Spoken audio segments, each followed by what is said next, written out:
I am Anna Shadbolt. I'm a research associate with AgNext, and I focus in the grazing area. Virtual fence is this emerging technology that we're seeing become more and more popular with producers and in research. You are essentially able to move your animals more quickly. You can break down rotational grazing. You can keep them out of areas. You can keep them in areas.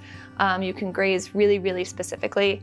The animals are fitted with a collar, and there's a stimulus sent through that collar.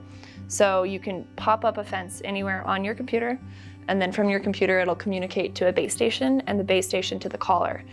So then the collar is downloaded with these fences, and the animals basically can have a fence anywhere in the landscape, which is pretty amazing.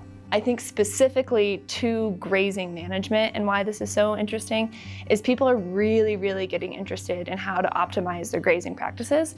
And there's a ton of research about this, and there's a lot of producers that care deeply about their lands and their animals. And this is a really good opportunity to be able to manage your animals in a very, very adaptable and specific way that we really haven't had before to this extent.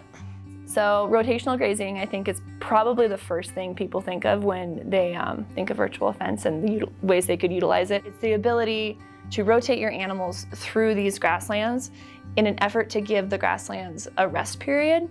And so they're not just like continuously grazed the entire time.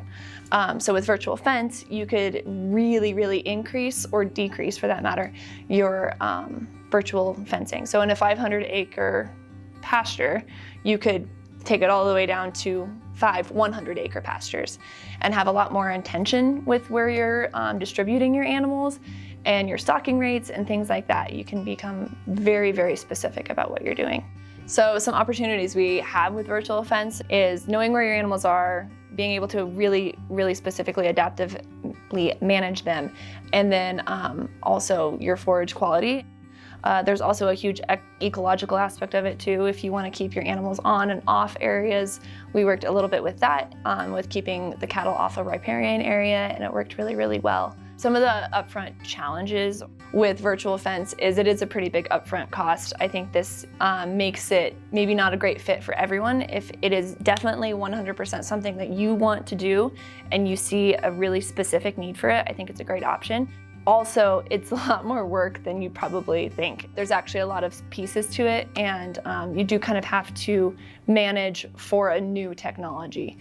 So that's something you'd have to consider in your management practices. The batteries also can die. So the models that we used have a battery in them, and those batteries, under circumstances, will die.